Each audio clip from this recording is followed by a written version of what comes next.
사도행전 우리 1장을 보면 교회 사명을 위해서 성령을 받으리라 하시고 예루살렘을 떠나지 말고 약속하신 것을 기다리라고 하셨어요. 그리고 이제 120문도의 기도가 있었고, 거기서 가장 중요한 것은 자살한 유다 대신 한 사람 마띠아를 채워놓는 일이었습니다. 사람이 중요하기 때문에 이 사도행전, 성령행전이라고 하지 아니하고 사도행전이라고 이제 이름을 붙였다고 했어요.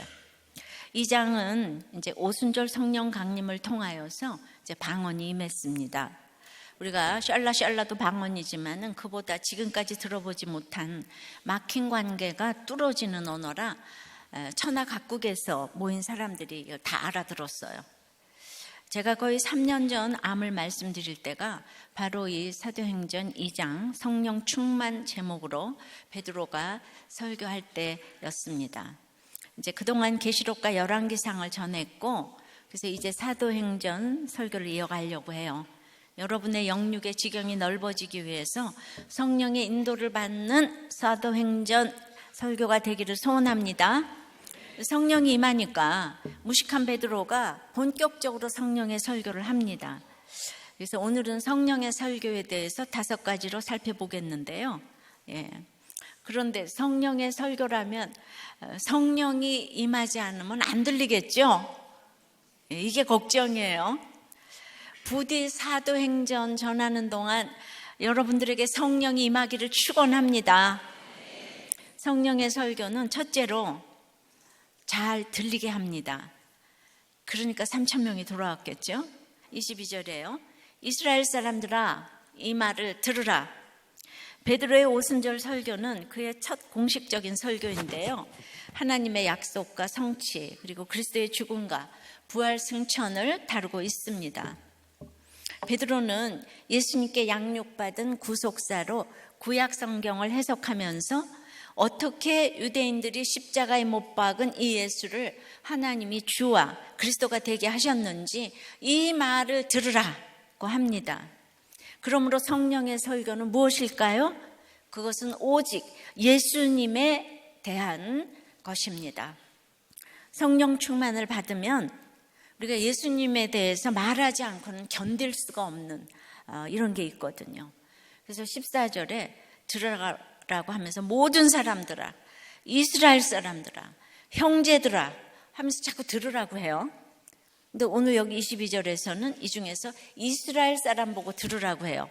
하나님의 백성이고 성경에 박식한 이스라엘이 성령의 역사에는 지금 무지하다는 거예요. 그러면은 그들에게 어떻게 하면 들리게 할까요? 우리도 교회 목장 예배처럼 잘 듣는 훈련을 이렇게 하면 신뢰를 받아서 그 다음에 잘 들리게 할 것 같아요. 신뢰를 받아야 되잖아요. 그러니까 상대방이 안 듣고 성령이 임하지 않으니까 안 듣고 이렇게 공격을 하면 우리가 늘 분이 나요. 근데 우리는 목장에서 이런 공격을 너무나 많이 받아왔기 때문에 그런 게 훈련이 되어서 이 자기 죄를 보면서 회사에서나 집에서나 그래서 비교적 잘 듣고 또 잘 들리게 전한다고 생각합니다. 맞죠? 계시록 마지막 말씀처럼 성령의 힘입은 교회가 하는 말을 들으라고 했어요. 근데 저 또한 이 성령 충만 설교할 때 이제 암이 걸린 거는 이제는 좀 잘 들으라고 저한테. 그리고 성령이 말하게 하심만 따라서 좀 말 좀 하라고. 그래서 제 말과 제 힘으로 설교하지 말고 온전히 예수님에 대한 약속과 성취에 설교만 하라고 항암으로 다루셨다는 생각입니다. 13절에 보면 성령 충만은 이렇게 조롱을 받는 것인데, 이제 조롱을 받아도 베드로처럼 모든 부류의 사람들에게 성령의 설교를 하게 하시기를 기도합니다. 여러분도 이렇게 성령의 설교만 전하기를 기도합니다. 적용해 보세요. 여러분은 성령의 설교가 잘 들리십니까? 자, 안 들린다면 제가 성령의 설교를 하지 못해서입니까? 여러분이 성령을 받지 못해서입니까? 너무나 답이 뻔해도 그래도 한번 나눠보세요. 목장에서 아픈 얘기도 잘하고 싫은 얘기도 잘 들으십니까? 그러면 성령 받았다고 생각이 되는데요. 이렇게 성령의 설교가 잘 들리면은 두 번째는 잘 살게 합니다. 베드로는 이 주제를 예수님의 삶을 통해서 설명을 합니다. 예수님의 삶처럼 사는 것보다 더 잘 사는 삶이란 없기 때문입니다. 다시 22절이에요. 들으라 하놓고 나서 너희도 아는 바와 같이 하나님께서 나사렛 예수로 큰 권능과 기사와 표적을 너희 가운데서 베푸사 너희 앞에서 그를 증언하셨느니라. 자, 너희도 아는 바와 같이 라고 시작을 했잖아요. 성령의 설교는 상대방이 아는 것으로 복음을 증거하는 것이 참 필요합니다. 이렇게 성령의 설교는 무턱대고 결론을 내리며 내 소리를 높이는 것이 아니라 상대가 이해하고 받아들일 수 있는 접촉점을 찾아서 거기서부터 한 단계씩 설득해 가는 것입니다. 베드로에게 주님을 3번 부인하고 회복된 후에 이런 지혜가 생겼습니다. 어떤 지혜를 주셨는가 하면요. 베드로는 더할 것도 뺄 것도 없는 사랑하는 예수님 같이 살았었잖아요. 그 훈련 같이 받고 사랑하는 예수님을 증언하면서 그의 입에서 처음 나온 말이 나사렛 예수입니다. 나사렛 예수. 예수님은 멸시받는 나사렛 동네에서 목수의 아들로 자라셨지만 하나님께서 예수님으로 큰 권능과 기사와 표적을 베풀게 하셨다고 증언을 하셨어요. 큰 권능과 기사와 표적이라는 이 3 단어로 결합된 그 표현은 예수님의 사역에만 쓰였어요. 그러므로 예수님의 사역은 하나님에 대한 예수님의 증언이었고 또한 예수님에 대한 하나님의 증언이었어요. 이것을 효과적으로 베드로가 성령으로 또 증언을 했어요. 그래서 저는 삼위일체의 이렇게 사역이라고 생각을 합니다. 권능의 본질은 하나님의 능력을 보이는 것이고요. 기사의 효력은 그래서 놀라움을 계속 만들어내는 것이에요. 표적의 목적은 보이는 것보다 영적 진리에 있어요. 그러니까 예수님의 사역에만 쓰였던 이 단어는 주님이 승천하시고 성령님의 운행하심으로 지금 우리에게도 동일하게 역사하시고 계십니다. 저도 여러분, 성도 여러분들에게 들으라고 할 예수님의 이야기가 있어요. 저 또한 나사렛 예수처럼 무시받을 여러 조건을 가졌지만 큰 권능과 기사와 표적을 베풀어 주셨다는 것입니다. 오늘은 그 당시에 그 암 얘기를 좀 하겠습니다. 이 심판처럼 온 암 사건은 그때 내 현재의 이유를 알게 하신 것이 하나님의 큰 권능이라고 생각을 합니다. 암이 발견된 후에 전체적으로는 이게 상인데 일부분은 내 속의 열심과 내 힘으로 참는 그 인내로 인해 책임을 물으셨다고 했어요. 그런데 항암을 하면서 할수록 이제 깨달아지는 것이 있었어요. 이건 이제 놀라운 기사인데요. 그래서 암이 나아서 기적이라기보다는 암을 잘 해석하여 영적 진리인 말씀의 표적을 보여주셨어요. 그때 이제 20절에 주의 크고 영화로운 날이 이르기 전에 해가 변하여 어두워지고 달이 변하여 피가 되리라 했는데 암이 누구에게는 이렇게 달이 변하여 피가 되는 진노가 되어서 심판인데 바로 21절에는 주의 이름을 부르는 자는 구원을 받으리라 했잖아요. 그래서 그 암이 구원의 권세가 되어서 그리스도의 신비를 보이게 해달라는 기도를 요청했었습니다. 여러분들의 기도가 응답이 되어서 과연 암이 구원의 권세가 되어서 전했더니 이렇게 부활을 했습니다. 감사합니다. 그 하나님의 능력은 외적으로는 모든 상황이 형통한 것만 의미하는 것은 아닙니다. 내적인 깨달음이 이렇게 더욱 중요합니다. 어떤 것보다 바로 이런 깨달음이 그 암이지만 잘 살게 하는 권능과 기사와 표적을 보여주셨다는 생각이 듭니다. 암으로 계속 내 이 암을 말씀으로 설명을 할 수가 있는 것, 이것이 바로 권능과 기사와 표적이라는 것이죠. 그래서 이렇게 해석을 잘하고, 또 그래서 여러분들에게 항암 메시지도 보내고, 그래서 여전한 방식으로 사니까 진짜 그 기사와 표적을 보여주신 게, 항암 끝나고 룻기 4장 찬송 제목으로 설교하는 날, 임신 거의 불가능이었던 40 중반의 늙은 아들 레위에게 자연 임신이라는 소식을 그날 듣게 하셨어요. 정말 이거는 문자적으로 표적 갖고 기사 갖고 권능 같지 않아요? 그때가 3월이라서 태명을 찬송이와 3월이로 지었는데, 룻기의 오벳은 남자인데 3월이라고 질 때 살짝 여자 같더니 진짜 딸을 주셨네요. 찬송이와 그날 본문 속의 구속사의 주인공 유다의 줄임말 유송이라고 이름을 지었어요. 이게 다 이제 말씀 따라. 그리고 이제 임신 때 기영아 고위험군 검사에서 수치가 많이 높게 나왔죠. 그리고는 또 후에 또 이제 또 양수가다증이라고 계속 위험하다는 얘기를 했고, 또 노산이었잖아요. 그러나 나올 것이기 때문에 그런 검사 하나도 안 했어요. 뭐 그렇다고 또 뭐 그럼 어쩌라고요. 그러니까 우리는 이제 아무 검사 안 하는 거죠. 그러니까 굉장히 또 간절하게 기도가 되는 거죠.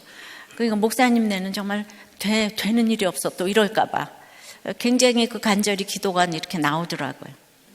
그런데 건강한 아이를 낳아서가 아니라 그때마다 말씀을 잘 듣고 기도를 했기에 우리 모두 요동치 않아서 권능과 기사와 표적을 보이셨다고 생각을 합니다. 그 산부인과를 가면은 그런 검사 결과가 나와도요, 또 이렇게 건강한 아이를 낳을 수도 있으니까 여러분들 이렇게 너무 놀라지 마시기 바래요. 적용해 보세요. 여러분의 삶을 통해 모두가 알고 있는 하나님의 권능과 기사와 표적은 무엇입니까? 즉 베드로처럼 예수님만 전하며 능력과 놀라움과 말씀의 표적을 보인 일이 있습니까? 이렇게 성령의 설교를 이렇게 잘 들리게 하는 것은 또 잘 살게 하기 때문인데, 그럼 세 번째는 잘 살게 하는 거는 잘 죽게 합니다. 잘 사는 거는 잘 죽는 것이기 때문이에요. 예수님의 죽음을 보겠습니다. 23절, 그가 하나님께서 정하신 뜻과 미리 아신 대로 내준 바 되었거늘 너희가 법 없는 자들의 손을 빌려 이렇게 못 박아 죽였으나, 예수님처럼 권능과 기사와 표적으로 잘 산다고 하나님의 능력을 세상이 인정해 주는 것이 아닙니다. 근본 하나님과 본체이신 성자 예수님께서는 하나님의 사랑을 알기에 철저하게 성부 하나님의 의지에 복종하셨습니다. 아버지가 뜻이 있어 정하시고 미리 아시고 아들을 죽는데 내어주셨어요. 이걸 다 알아요. 아버지 뜻도 다 알아요. 그래서 이제 자기는 이제 죽어요. 그렇지만은 얼마나 무서운 고독을 경험하셨겠습니까? 이 고독을 겪는 것은 누구도 대신해 줄 수 없지만 이 일을 바로 성령님이 도와주신다고 이 성령의 설교를 지금 하는 거죠.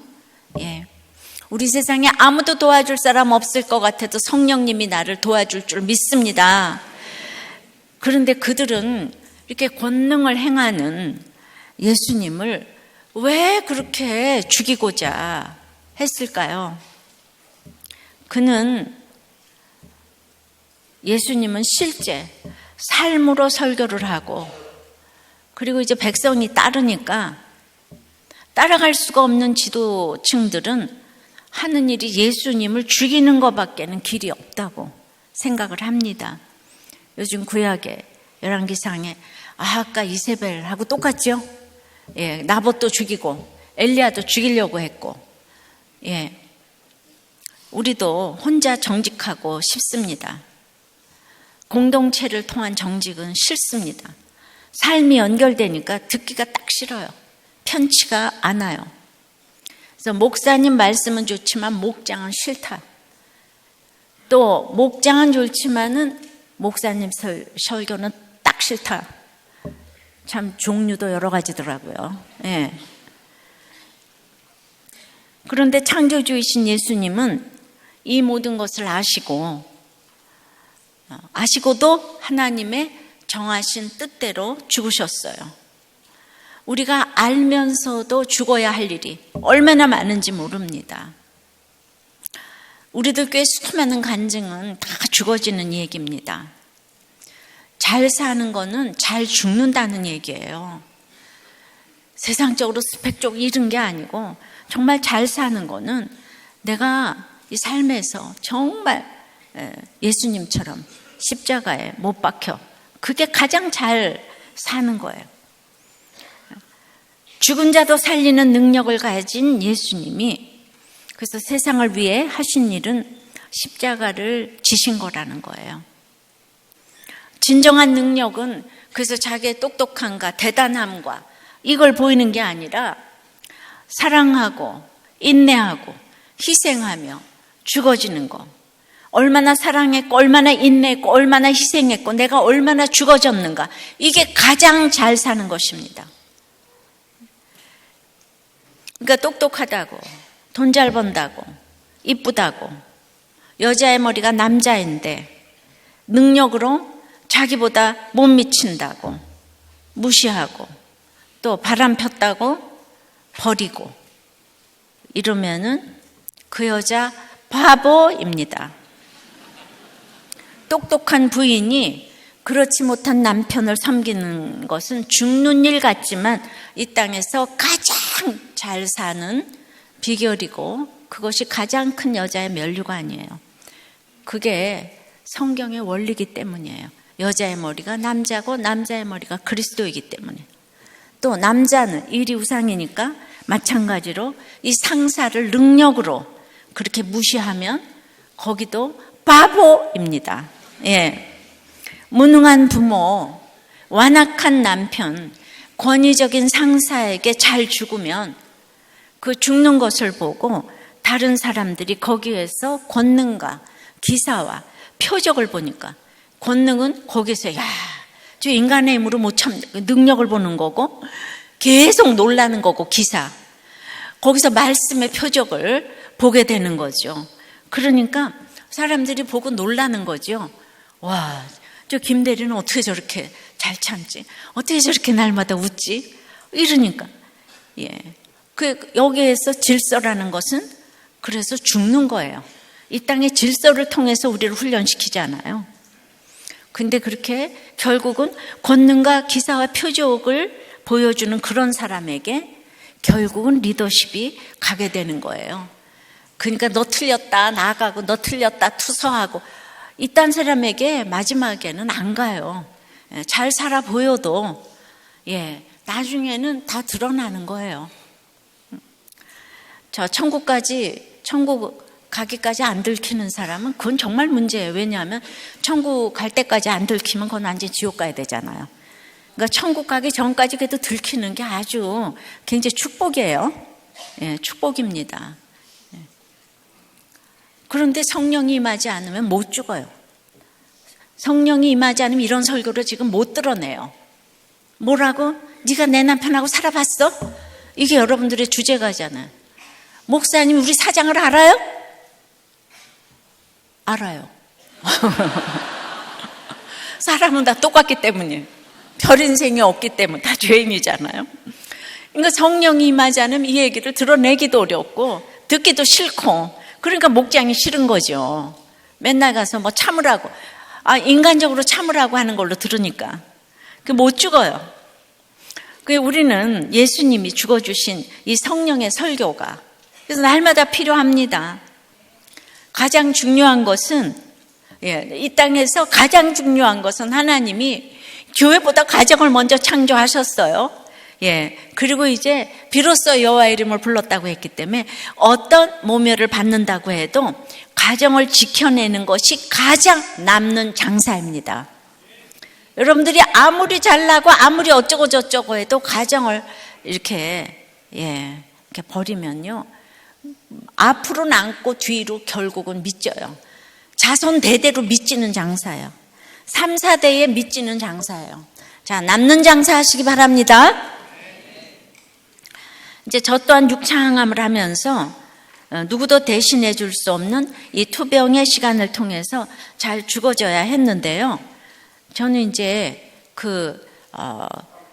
그렇게 이제 초기 같은데 이제 암이 흙 뿌려져 있어가지고 아주 남이 할 건 다 했는데, 그래서 항암제 뺏게는 또 어떤 약도 안 돼가지고 항암만 했어야 되는데, 흙 뿌려져 있어서 아주 항암제도 독하게, 예를 들어서 한 2개씩 8번을 하는 게 아니고 저는 3개를 다 써서 6번에 했기 때문에 한 번에 할 때 아주 독한 항암제를, 그러니까 저는 할 거 다 했어요. 그래서 무지무지하게 그런 이제 그 힘든 투병의 시간을 통해서 제가 잘 죽어져야 했는데요. 제가 무서운 남편에게 잘 죽는 것과, 우리 남편하고 있을 때도 밤에 잠 못 잔 적 많은데, 실제로 이 무서운 항암 고통에서 24시간 잠 못 자고 그렇게 막 이런 고통을 계속 겪는 거는, 거기에서 잘 죽어지는 것은 그 또 다른 저의 모습을 직면하게 하신 것이에요. 제가 암이 구원의 건세라는 것을 알아도 아프면서 갇혀 있으니까 정말 힘들고 외롭더라고요. 그러니까 그렇게 힘들고 외로우니까 암 걸린 분들을 이제 생각하게 되었어요. 암도 항암을 한 것과 아닌 것은 정말 큰 차이더라고요. 그래서 아무리 암이 걸려도 항암을 안 하게 해달라는 게 우리의 기도 제목이잖아요. 근데 어떤 사람은 쉽게 지나가는 사람도 또 있는데, 그런데 이걸 당하면서 이 모든 것은 그 전에 알던 것과는 참 달랐어요. 그러면서 이 항암을 하면서 제가 그 항암보다 그 높이 솟은 산 있었다고 했지만, 바로 그 높이 솟은 산은 바로 제 자신이었습니다. 제가 이렇게 겪어보니까 얼마나 사랑이 없고 힘든 분들에 대한 공감이 부족했는지를 알게 됐어요.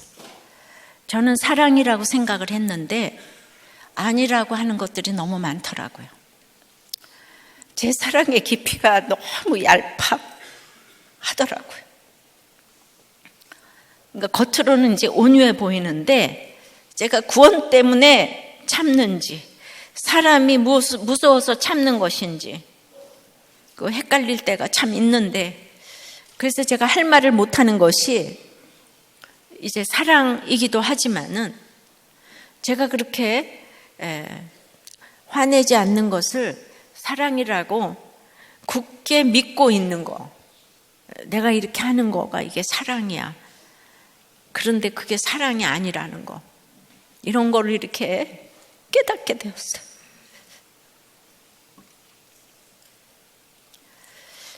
이렇게 설교를 많이 하고 하는 사람들은 그 설교에 대해서 책임을 져야 되는데, 정말 끝이 없다는, 그러니까 말씀을 전하니까 그만큼 살지를 못하니까, 근데 막 바빠서 이러고 댕기다가 이렇게 딱 보니까 제가 참 형편무인지이더라고요.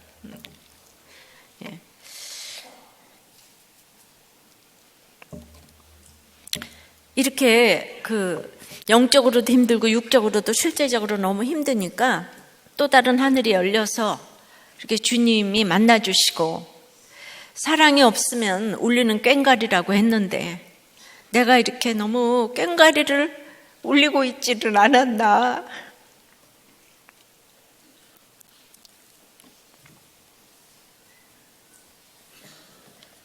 그런 생각이 들면서 너무나도 생각지 못한 이런 회개의 깨달음을 주셨어요.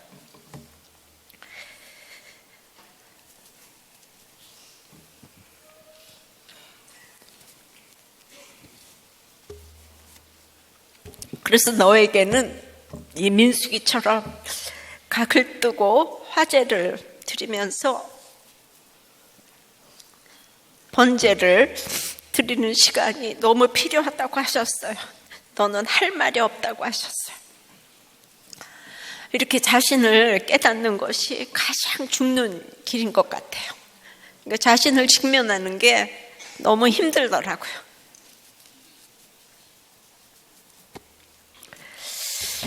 그런데 이제 이러한 깨달음을 마귀는 주지 못합니다. 그러나 성령님은 이 일을 하시는 것을 제가 이제 지났습니다. 아무것도 할 수 없으니까 주님을 찾았어요. 한쪽에서는 내가 그렇게 열심히 살았는데 왜 나를 이렇게 상으로 이렇게 아프게 하시는가, 이런 생각이 이제 들게 되잖아요. 근데 그런 걸 겪어야 또 이제 말씀의 거울 앞에 제가 이렇게 직면을 하게 되는 것 같아요. 다윗이 그 압살롬이 반역을 했을 때 할 수 있는 것이 무엇이 있었겠습니까? 그래서 정말 그 자기를 직면했을 것 같아요. 그러니까 불쌍히 여겨 주시옵소서 밖에 할 수 있는 것이 없잖아요. 저는 그래서 이것이 최고의 기도라는 것을 체험을 했습니다. 그래서 아프기만 하면 그냥 힘들기만 했겠는데 항암보다 높이 솟은 그 제 산을 보니까 도리어 항암을 이기기가 쉬웠다는 생각이에요. 사람을 의지하지 않고 이렇게 잘 죽어지는 것이 무엇인지를 계속 생각하는 기회가 저한테는 꼭 필요했다는 생각입니다.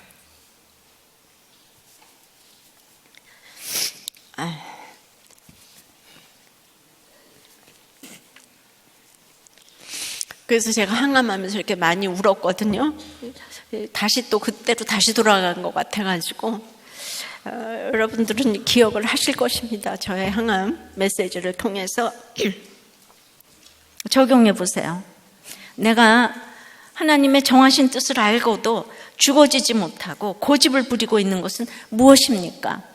자, 성령의 설교를 잘 듣고 잘 살고 잘 죽으면, 그러면 네 번째는 다시 살아나게 합니다. 부활의 주님이 정말 이걸 또 설명하십니다. 24절에 하나님께서 그를 사망의 고통에서 풀어 살리셨으니 이는 그가 사망에 매여 있을 수 없었습니다. 고통은 죽이기 위한 사냥꾼의 덫이라는 뜻이 있어요. 이 땅에서 가장 큰 고통은 사망이에요. 근데 거대한 공동묘지가 입을 쩍 벌리고 있으니까 노력할 필요 없이 모두 가는 그 넓은 길의 사망의 덫에서 그냥 풀릴 사람은 아무도 없는 거예요. 풀어 살리실 분은 오직 하나님밖에 없습니다. 그래서 그리스도의 부활은 사망에 대한 승리 선언입니다. 베드로는 그래서 예수님의 부활을 다윗의 부활 신앙으로 연결시킵니다. 25절에 다윗이 그를 가리켜 이르되 내가 항상 내 앞에 계신 줄을 배웠으며 나로 요동하지 않게 하기 위하여 그가 내 우편에 계시도다.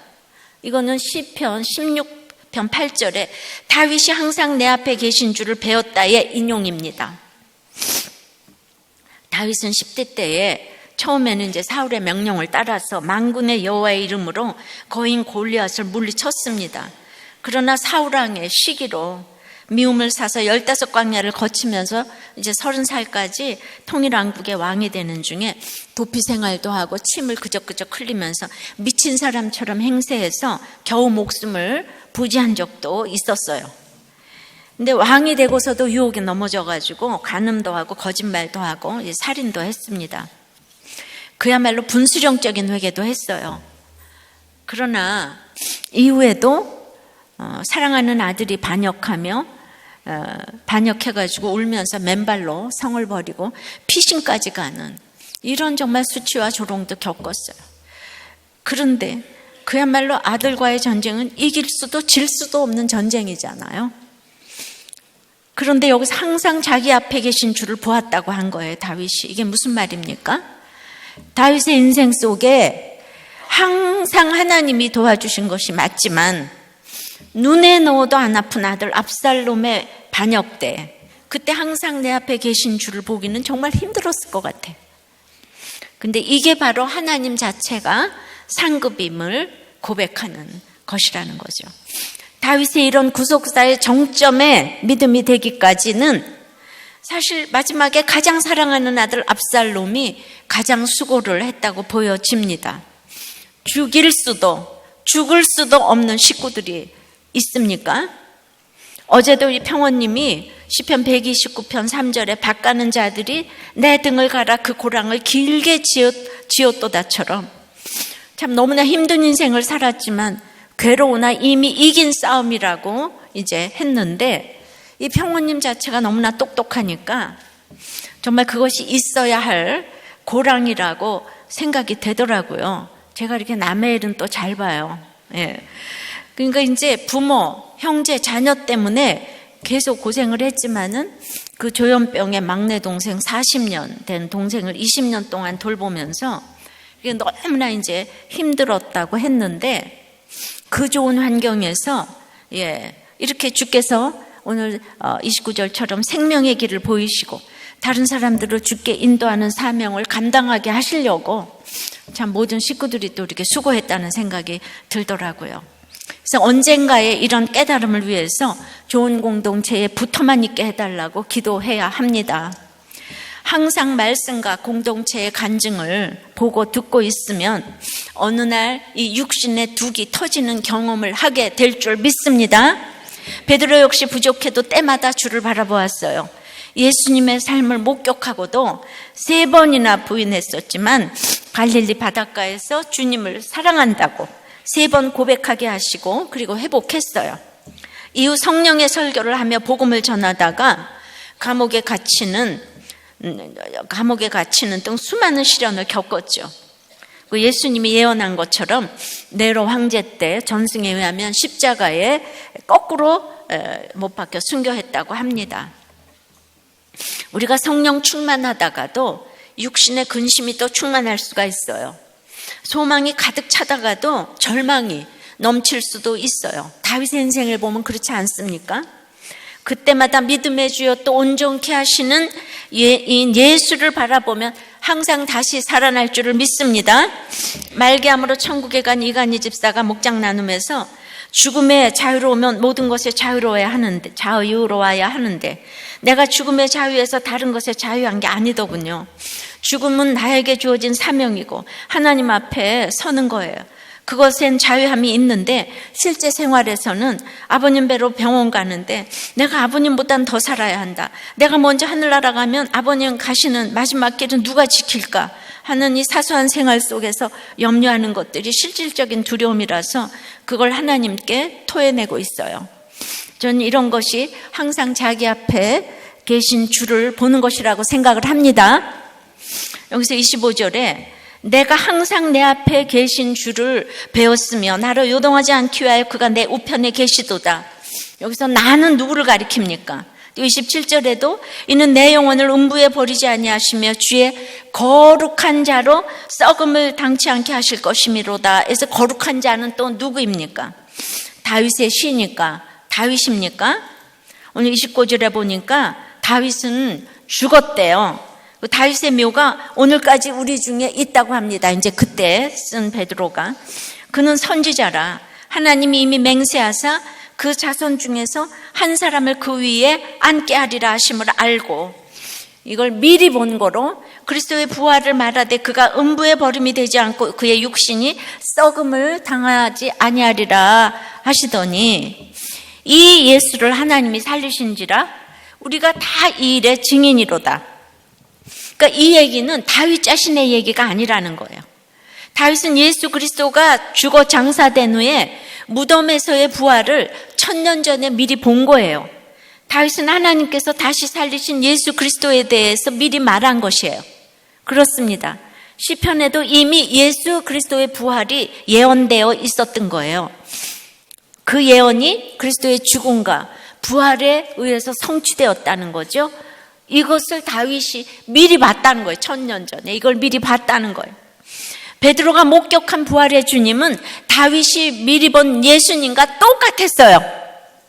미리 보는 죽음과 약속과 부활을 위해, 즉 미리 깨달은 성경으로 이 모든 것을 깨닫고 설교하고 전하는 것은 얼마나 성령의 설교인지 모릅니다.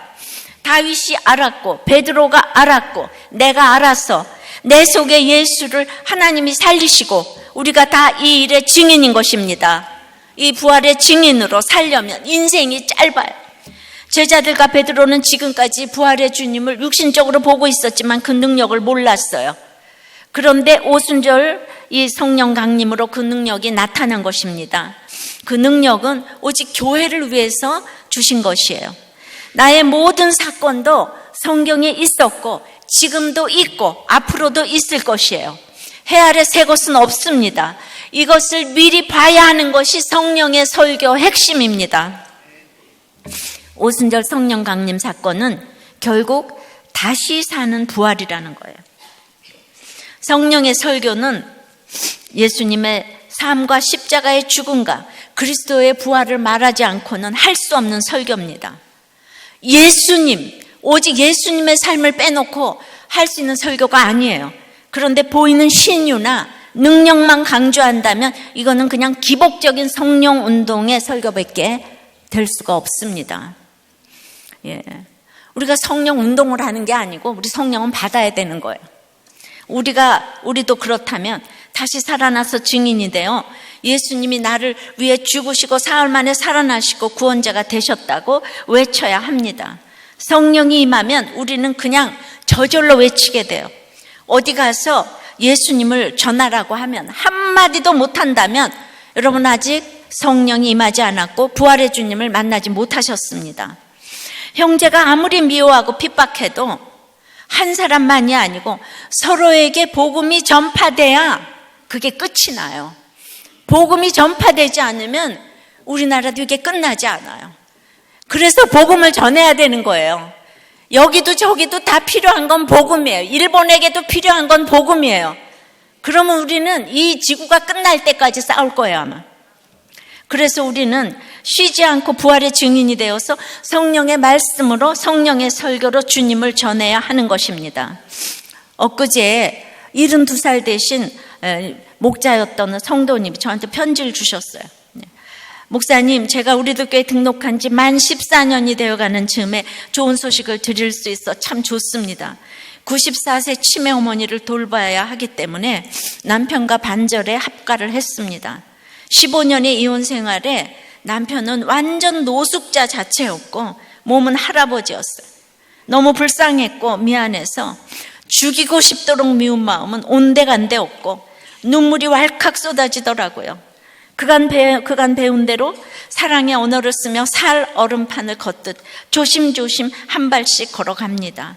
우리들 교회 공동체가 없었다면 저는 이미 이 세상 사람이 아니었을 것입니다. 이제 새로 태어난 듯 꿈을 꾼 듯 남편의 옷을 빨고 청소를 하고 된장찌개를 바글바글 끓여 정성스럽게 상을 차리며 어느 때도 느껴보지 못한 시간을 보내며 입술에 감사 제사를 지냅니다. 여러분, 이분이 이혼하고 너무 힘들어서 와서 성령이 임하니까 잘 듣고 그리고 잘 살고 얼마나 반찬도 잘 하시는데 잘 죽으시더니 다시 사셨네요. 아무쪼록 각자의 아픈 사건 속에서 항상 각자의 앞에 계신 주님을 보게 해주시기를 기도합니다. 주님은 어떤 곳에서도 내 앞에 내 옆에 계십니다. 적용해 보세요. 나는 어떠한 좌절과 절망 가운데서도 항상 내 앞에 계신 주님을 보며 요동하지 않고 다시 살아나고 있습니까?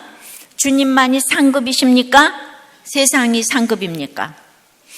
그래서 성령의 설교는 다섯 번째는 높아지게 합니다. 33절에요. 하나님이 오른손으로 예수를 높이심에 그가 약속하신 성령을 아버지께 받아서 너희가 보고 듣는 이것을 부어주셨느니라. 여기 베드로는 시편 110장 1절을 인용해서 부활하신 주님을 하나님이 구세주로 통치자로 오른손으로 높이셨다고 해요. 이 33절에 성부, 성자, 성령 삼위 하나님이 다 나와요. 이 성령 강림의 가장 큰 핵심이고 성령 설교의 핵심이기도 합니다. 내가 이렇게 잘 살면 막 성부, 성자, 성령이 나를 위해서 막 보좌 위에서 이제 이렇게 높이신다 이 말입니다. 110편은 다윗 얘기는 아니에요. 다윗은 34절에 다윗은 하늘에 올라가지 못하였으니 친히 말하 이르되 주께서 내 주에게 말씀하시기를 내가 네 원수로 네 발등상이 되게 하기까지 너는 내 우편에 앉아 있으라 하셨도다 하였으니 그런즉 이스라엘 온 집은 확실히 알지니 너희가 십자가에 못 박은 이 예수를 하나님이 주와 그리스도가 되게 하셨느니라 하니라. 다윗의 무덤은 여전히 있고 다윗의 몸은 썩은 지 오래되었어요. 그렇다면 다윗은 누구를 주라고 불렀을까요? 이 첫 번째 주는 하나님이고 두 번째 주는 예수님이에요. 다윗은 하나님 우편에 앉을 그를 내 주라고 불렀습니다. 그의 원수를 자기 발 아래 완전 굴복시킬 때까지 하나님께서 예수님을 우편에 앉게 하실 것이라는 것입니다. 다윗은 권능을 행하시고 십자가에 죽으셨다가 부활하시고 하늘에 오르셔서 하나님 우편에 앉아 계시다가 다시 오셔서 사탄을 완전 정복하실 예수 그리스도에 대한 얘기를 시편 110편에서도 지금 하고 있는 것입니다. 다윗이 시편 110편을 인생 후반부에 썼으니까 다윗도 가진 고난 다 겪고야 메시아이신 예수님을 알아본 거죠. 죽어지고 십자가 겪지 않으면 나에게 예수님이 그리스도, 메시아가 될 수가 없는 거예요. 근데 메시아를 알아보고 내게서 생명의 역사가 시작되어 보고 듣는 자마다 성령의 역사가 일어나면 하나님은 저절로 높이실 줄을 믿습니다.